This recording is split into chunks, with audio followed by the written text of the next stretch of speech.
dókítà Olúṣọlá Ìmísí ohun ẹ̀dá tó bá máa gbé kó bá wa ṣèdárò wa ró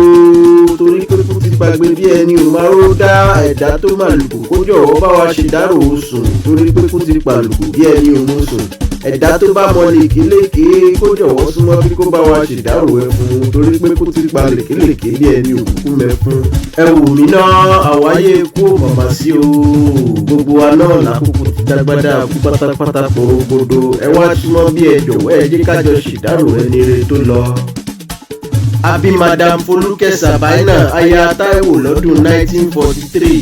ikú wa ṣe bẹ́ẹ̀ ó yọwọ́ màmá láwo tán gan lọ́dún 2021 lọ́dún tó kọjá lọ màmá Títílayọ̀ dolóògbé a ò tún rí wọn mọ́ o màmá Olúwaṣèyí ti relé ogbó màmá Ọdún Ayọ̀ Òdìgbà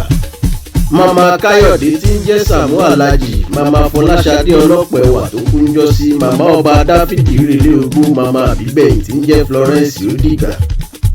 Òtítọ́ ni pé ó dùn wá dọ́kàndọ́kàn gan ni kódà ó dùn wá wá kíyẹmí ara pa ò ní rí màmá Títílayọ̀ láàrin wa mọ́ o àmọ́ àtúwá dúpẹ́ pẹ́ lẹ́yìn ìṣíwájú adúpẹ́ pé màmá òṣọ́kú adániwáyé kúkú jẹ́ kán fọmọ sáyé lọ. Ǹjẹ́ gbogbo olùgbọ́ mi mo wúre pádániwáyé kúkú jẹ́ kọ́mọ rere ó gbẹ̀yìn kó wá wa ìṣàmì àdúrà.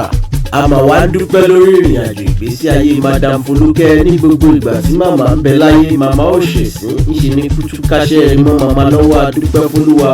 Ayé òkúkú fẹ́ gba fún màmá ló ń jẹjẹ màmá ò ṣẹ̀sín tí wọ́n fi kú ńṣe ni màmá tó ń ṣẹ̀sín wọ́n ṣiṣẹ́ olùgbàlà títí tọ́lọ́jọ́ fi dé ni kí wọ́n fi jáwọ́ akitiyan.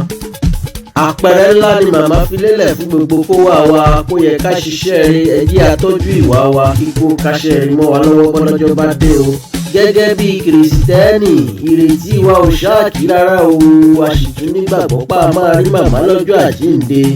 Madam Folúkẹ́ Sàbáínà aya Táíwò gbogbo ọmọ rẹ pátápátá ni wọ́n ń ṣe lédè lẹ́yìn rẹ àti gbogbo ẹbí o.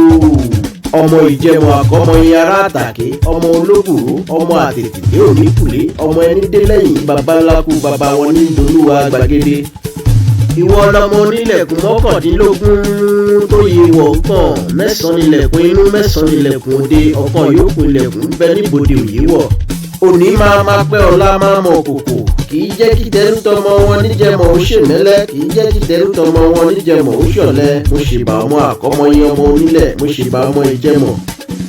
Ọ̀kan pàtàkì ní ìlú Ìjẹ̀mọ̀ jẹ́ lẹ́gbàá aláké tiwa àwa lọmọ ẹja ńlá gbélé ibùsòro àwa lọmọ eré kì í gbọ́dọ̀ ṣàwòrán ṣe wá rí i pé màmá mi náà ni Madam Folúkẹ́ tó nílé ogbó. Ẹ rí i gẹ́gẹ́ bí mo ti sọ ní ṣíwájú pé àwáyé kú ò màmá sí o torí pé gbogbo wa náà láti dágbádá kú o ẹ jọ̀wọ́ ẹ wá já ṣiṣẹ́ rí kíkú lè káṣẹ́ rí mọ́ wa lọ́wọ́ kí wọ́n tó parúkọ wa dà sólóògbé tó rí wàlẹ̀ àṣà. Ẹ rí i bójówó ló ní bójẹ́ kò ló wà bójọ́lá ló ní bójẹ́ èèyàn ló mọ̀ kó o fi ṣe eré torí pé tí kú bá dé tán ohun gbogbo á da sọ ohun ayé àbáyé lọ ni. Iṣẹ́ rere tó gbélé ayé ṣe àtiwá rere tó hù láyé á máa sọ tó bá lọ tán o.